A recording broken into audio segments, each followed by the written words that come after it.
Today we're going to make meatloaf for one. Now meatloaf I think gets kind of a bad rap, and I think it's because it has the word loaf in the title, because when you're talking about a loaf of bread it's all good, but loaf in any other context, not so good. But I think that reputation is not deserved because meatloaf is one of those great nostalgic foods that has fond childhood memories for most of us, and it's also a great and economical way to use up a lot of ingredients that might be hanging around your kitchen. Now every meatloaf is really more of a formula than a recipe. It always has some kind of meat, some kind of bread product, egg, and salt. Everything else is optional, and that's what you use to personalize it and make it your own. And the formula is, for every pound of meat, you have 1/2 cup to 1 cup of bread products, 1 egg, and 1 teaspoon of salt. That's it, very simple. So we're gonna start with the meat. The traditional meatloaf mix uses ground beef, usually an 80-20 mix, which is 80% lean, 20% fat. And then some kind of, and then veal and pork. I am not a fan of veal. If you're a fan of veal, go for it. I'm not a fan, so I don't use it. I also don't like the 80-20 meat mix because that's a little bit too much fat for me. So what I use is a 90% lean, 10% fat ground beef. So that's what we're using here. Now the reason they use veal and pork is because there's a lot of flavor in veal and pork. So what we're going to do with our flavor is we are going to use chicken sausage. This is a great alternative because not only does it add a ton of flavor, but it also reduces the calories by half. There are about 80 to 85 calories per ounce of traditional pork sausage. There are only 40 to 45 calories per ounce of chicken sausage. Same way with the ground beef. There's usually 60 to 70 calories per ounce of 80-20 ground beef, and only 50 calories per ounce of 90-10 ground beef. And that adds up.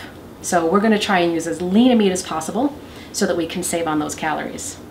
Chicken sausage usually comes in links. It's very easy to get the casing off. You just take a knife, slice it down the center, and then peel the casing away, and voila, you have sausage. And it's important to make sure that you buy the raw sausage and not the pre-cooked sausage links. So next we have the breadcrumbs. Now these are panko breadcrumbs, which are a large type of Japanese breadcrumb, but really the sky's the limit. You can use anything you want. You can use traditional breadcrumbs. My mom used to use saltine crackers that she would crumble up. Some people use old bread that they've soaked in milk. I made it one time where I had leftover pretzels and some bagel chips, and I just ground those up in my spice grinder, used those. It was amazing. So any kind of bread product works. Next is the egg. So I always crack my egg into a bowl first. And you will hear people say it's just in case you get a bad egg. You want to make sure that you get that bad egg before it gets into your... I have never in my life ever gotten a bad egg. The reason I do this is because I get eggshells in my eggs, and it's a lot easier to fish an eggshell out from a tiny little bowl like this than it is from a great big bowl like this. So there's one, and now we've got 2. All right, and now our salt, and that's it. I like to add a couple of things. I like to add diced tomatoes. Diced tomatoes add a lot of flavor, but they also add a lot of moisture. You'll find some people will put milk or chicken stock or something like that in their meatloaf mix to keep it moist. I like to use the liquid that's already in the vegetables. You'll see in these tomatoes, I strain these tomatoes, but they're already giving off a little bit of water, and that is going to be moisture into our meatloaf mix. So tomatoes go in. Grated onion is the same way. I love onion, and when it's grated like this, you don't bite into big chunks of onion. You just get that wonderful onion flavor and a little bit of moisture as well. Now this is also a great way to hide veggies. If you've got kids that don't like veggies, they'll never know it's here. You can grate up carrots, you can chop up celery really fine. Any kind of veggies that you have, chop them up really fine or grate them into your meatloaf mix. They'll never know it's there. All right. Now because we saved on having a lot of fat in our meat mix, we can make up for it with cheese. I've never met a cheese I didn't like. This is grated Parmesan cheese, and it adds a great nutty flavor. So we're just gonna throw that in there. This is the time to take off your rings. and get messy. The best way to mix all this stuff up is just with your hands. It's going to take a little bit of time to work it all together, but you just want to make sure that you get it all evenly distributed so you have a nice mix and every bite is full of cheesy vegetable meatloaf goodness. Now you might want to do yourself a favor. Bring your ground meat up to room temperature before you do this so that you don't freeze your hands off. Because it does take a little bit of time to get it all incorporated, especially if you're making a large batch. As a single girl, I try to do as small a batch as possible, but have you ever tried to buy individual servings of ground meat?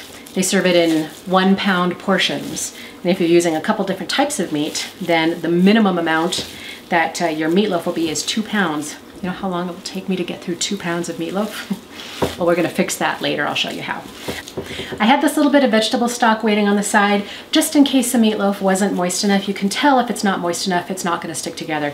If you pull out a little bit of it and it doesn't kind of stick together like this, then you'll need to add a little bit more moisture. This is perfect, so we don't need the extra chicken stock. Okay. So,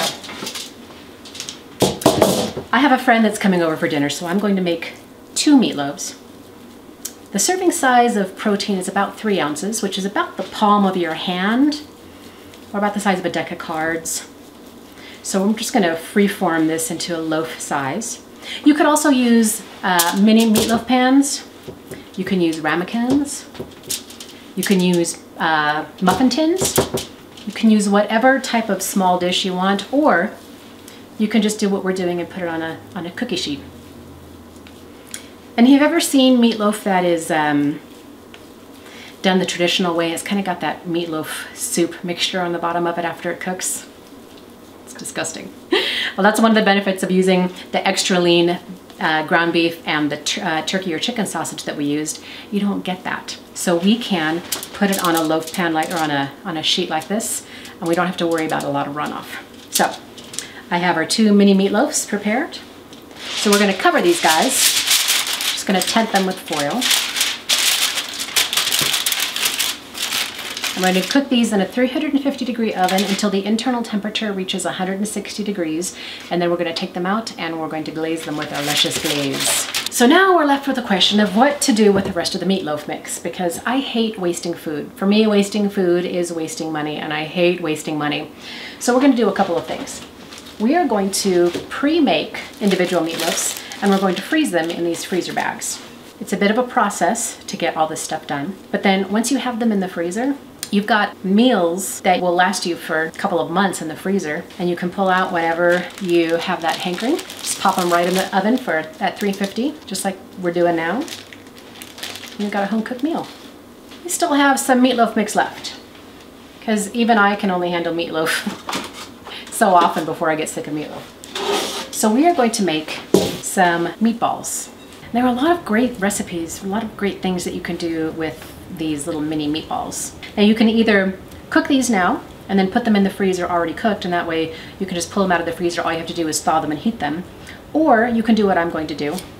I'm going to put these in the freezer as is, raw, and then as soon as they're frozen, I will take them out and I will put them into a freezer bag so that it's more compact, save on freezer space, and then they are ready to pull out, and I can use however many I need for whatever I'm going to do. So I'm just going to finish making all these meatballs, get this in the freezer, and by then our meatloaves should be ready for their glazing, so I will show you how to make that delicious topping for the meatloaf. Our meatloaf is just about done. I've just taken its temperature, and it's about 160 degrees on the inside. So we're gonna go ahead and make the glaze that goes on top. The glaze is a formula just like the meatloaf is a formula. Because we're making the mini meatloafs, we're going to make a very small amount. We're gonna use equal parts tomato paste and ketchup, very simple. I use the tomato paste in a tube because it's something that I could put right back in the fridge. If I use the tomato paste in a can, it has a much shorter shelf life. The tomato paste in the tube will last a long time. So we're going to use about a tablespoon of tomato paste plus a tablespoon of ketchup for each meatloaf. So just going to take a fork and kind of mix this together. So if you want to take this further, there's a lot of extra stuff you can add in. To add in just a little dash of Worcestershire sauce, just a drop or two. A little bit goes a long way.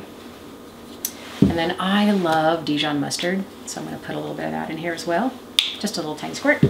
And then just a little bit of honey. You don't have to put this stuff in if you don't want. You can do really whatever you want. Again, this is just a way to make it your own. Ah, look at those beauties. So don't be shy. Feel free to kind of spoon this on thick. So we're gonna put these back in the oven for probably another 10-15 minutes till the internal temperature reaches 165 degrees, and it's going to be uncovered. So during that time, the sugars in the ketchup and in the tomato paste are going to crystallize a little bit. They might even turn a little bit dark brown, and going to be delicious. So back in the oven they go. These meatloafs can be served as a standalone entree, or you can put a side dish with them and make it a more traditional meal. Since I have a friend coming over for dinner, I've got some gnocchi boiling away on the stove that I'm going to serve with a brown butter sauce. So I just might put that recipe for the gnocchi with brown butter sauce on our website soon. So until then, thank you for joining me in my kitchen. We'll see you next time. Bye-bye.